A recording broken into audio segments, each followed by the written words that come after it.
I make no apology for what I'm about to tell you about ISIS, about how they rape and torture women and many children, many as young as 8, how they bury children alive, crucify them, use them as suicide bombers, how they hack men's heads off, how they burn them in cages, all in the name of religion. Yet Max Hill QC, the independent reviewer of our terror laws, reckons jihadis returning to Britain shouldn't be prosecuted because some are, quote, naive, disillusioned teenagers. No, they're not. They're heartless killers who made a commitment to murder, maim and destroy the West. If we must take them back, we should confiscate their passports and prosecute them as the terrorists they are. The SOFAN Centre, which studies security around the world, says returnees, 5,600 from 33 countries, will present a global threat for decades to come. The only naive people here are those who think you can rehabilitate murderers prepared to die for their twisted Islamist ideology. I don't actually care what happens to them. I just don't want them here on our streets, poisoning young minds and killing our kids.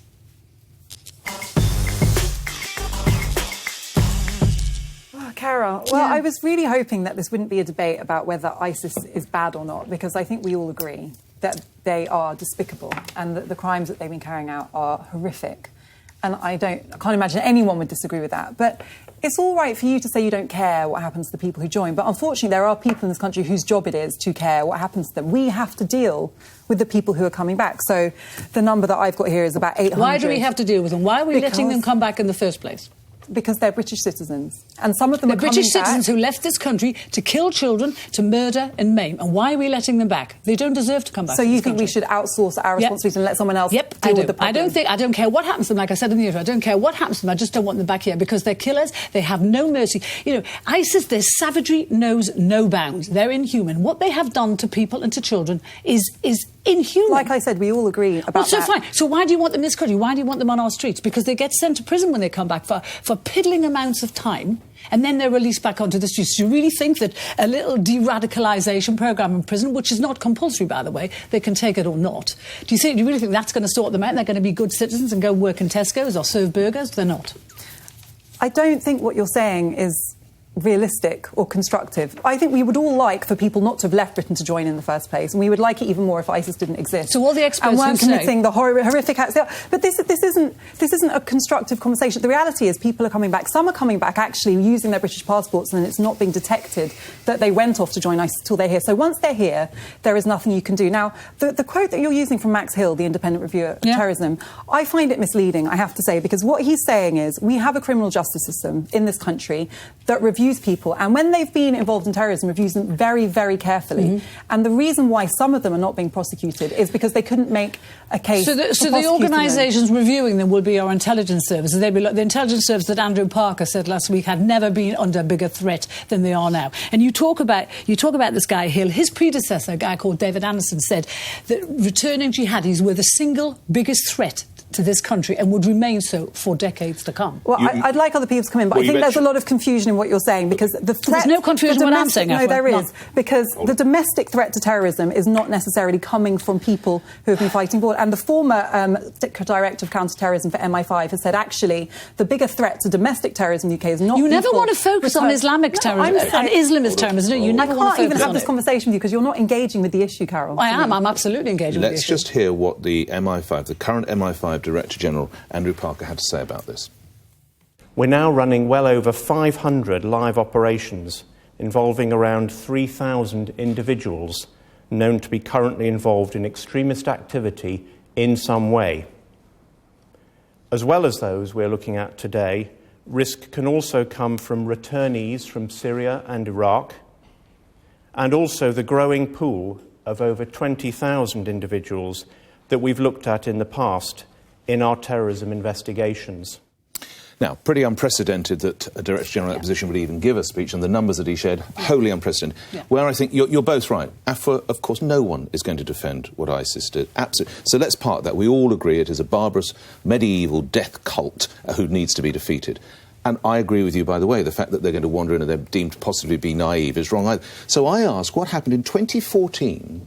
then Prime Minister David Cameron brought in something called TEOs, Temporary Exclusion Orders, which were designed to deal with this. And if I have run off from Blackburn or Luton or Stevenage or whatever, and I've gone to fight twice, I'm actually stopped at the border, and then I'm taken into detention for a maximum period of 2 years while they assess whether I could pose a threat. Now, this was one of, to quote Amber Rudd, the Home Secretary, this is one of the parts of the toolbox to defeat terrorism. Why, when these people are arriving, why are they not being given TEOs, temporary exclusion orders? I don't mean throw them in a detention camp. Put them in a perfectly reasonable centre, work with them and assess the level of threat that they pose. And then lastly, another former Prime Minister, Tony Blair, diluted the Treason Act to a point where it is absolutely worse. The guts have been kicked out of it. I think there's an argument that we calmly and soberly, we look at the current treason legislation. And now I would have to effectively try and murder the Queen or Prince Philip to have any chance of being done for treason. We reassess that. If you've chosen to go and fight against a clear enemy like ISIS, we look at a possible prosecution under a new Treason Act. That's where I would go. You say we've got to assess the threat they pose. We know the threat they pose. Some of them will be real low level. They massacred, raped and beheaded their way across 2 countries. Carole, what makes you think you understand the threat that individuals What makes you understand? What makes you think you understand about the head of MI5? Terrorism at MI5 than the former. Well, the head of MI5 just said they're a huge danger. If you listen to someone like Keir Starmer, who was director of public prosecution, I'm going to listen to Keir Starmer instead of the head of MI5. Who was the director of public prosecution, he will tell you that nothing in our current legal system is preventing them from processing people who pose a threat. We're not using exclusion orders anymore, but we are using Did you see the TEOs. story today that said that the prosecution service, the CPS, don't have enough prosecutors to prosecute terrorists? They said that today. As we know, we talk about it almost every week, our criminal justice system is. Did you hear that? They don't have enough and people to prosecute the terrorists that are coming back If you here. are saying that we need to increase resources so that we process people properly, so that we remain safe, I'm saying we should prosecute them. Why are we just assessing them? They went to murder and kill. They knew what ISIS was about before. Yeah. Are you actually saying they didn't know what they were joining? Seriously? Did you hear me say that? You shocked your head when I said they knew. Did anybody hear me say that? Well, you're always just rolling around, so I never know quite what you're doing. Anyway. The description of these people being naive, I think, is completely wrong. I don't think these people are naive at all. I think that they go with full information about what they're going to find when they get there. At least they think that's what they have. So they go with a real intention. I think what maybe happens when they get there is they realise actually just how bad the situation is and they can't hack it. Or they're coming back because actually they're so energised by what they're hearing, they want to come home and actually do something about it on British soil instead. So I completely dispute the label that these people are naive. I don't think that they are at all. I think Carole has a point, though. They can't be allowed to use their rights as British citizens to come back boo-hooing to mummy after having had the intention to go off and throw gays off tall buildings and rape and pillage all their way around the Middle East. And actually, on that note, it might be a moment, just sorry to interrupt you, just to show we've got a quick clip of somebody who did go to fight explaining why he did want to come back. At the end of the day, I'm just trying to get my life back. If it so be it that I have to go to prison in order to do that, and I'm prepared to do that. Like I said, I'm not here to harm anybody. I'm just here to look after my family and live my life. So how many lives did he take, I wonder? He wants his life back. How many lives did he take? But Rory Stewart, the MP, who's actually spent an enormous amount of time in Afghanistan and Pakistan and has lived with these people, says that the most sensible thing to do is, I mean, I gasped when I heard this, was actually shoot them on the battlefield to kill them before they return. And he said it's basically the only way you can deal with it, especially given the extreme form of radicalisation. You're right. Well, can we just see what Rory Stewart MP said?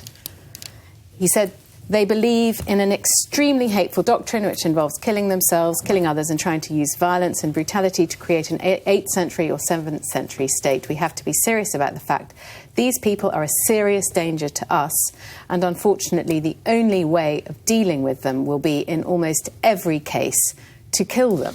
Yes. So, that's quite radical, isn't it, Carole? Radical, but the thing is, we don't have the time or the resources to make these people into decent human beings. It's also probably not legal. It's also probably not illegal. Course of action. He did clarify his comments to say that he wasn't advocating anything that's not in line with the law. And he means in war, kill them in war, not line them up. Sorry, Michelle, I didn't mean to cut you off. But all I want to say is that we fought and worked very hard over centuries to build the society we have today. Yeah. This is a complicated situation. I've spoken to people who've come back from Syria. There are a number of ways people end up there. Some of them go to help with humanitarian causes and end up with ISIS. Some of them go to kill people. Yes. There is a range of factors. Now, we have a system that is sophisticated enough to take people on their individual case and deal with them accordingly. And when you talk about just throwing the whole thing away and shooting them all, for example, that worries me, Carole. don't have the resources. They're watching 30,000 closely now, and you want another 450 to be looked at as well. We don't have the money to make them into decent people again. Is the world a safer place if they are penned in the Middle East, or if they come back and are treated in this triage system? But truthfully, I don't believe you can treat them. I think when they've been radicalised to that extent, I don't believe there's a way back. They're members of a caliphate that want to destroy the West, and I very much doubt. Do you just bolt the door, Carole? Yeah, on them, but where do they go? Well, I don't care. Seriously, Nick, I don't care. It's out of sight, out of mind, but it doesn't mean they're not going to do what they do anyway. But the thing is, whether they do it there or here. Yeah, that's true. Michelle's been waiting. But I wait patiently. I'm not long enough. You're going to let me speak. You go. So my point is that everyone's describing these people as British citizens, which they started off as being, but at what point do you lose your right to be a British citizen? Because if you're somebody who hates who we are as a country, the values that we have, the tolerance levels that we have, at what point do you just say, well, don't worry, you can hear everything about us, but hey, you're still welcome and we'll still regard you as a British citizen? Because to me, there must surely be a cut-off point. There must be. But there is. The government is already using prerogative powers to strip dual nationals of their British citizenship if they've gone to join ISIS. So that I don't recognise this picture that we just open the floodgates, say, come back, don't worry, we won't send you to jail, you can just blow us up instead. That is not what is happening. We don't have a mindset of dealing with terrorism. This guy, Hill, said he didn't want the new laws that Theresa May is about to bring in. He didn't want those to apply to people unless they had actually attempted or committed an atrocity. It's too late then. People are dead. You can't wait until they've committed the atrocity to send them to prison. You've got to do something beforehand.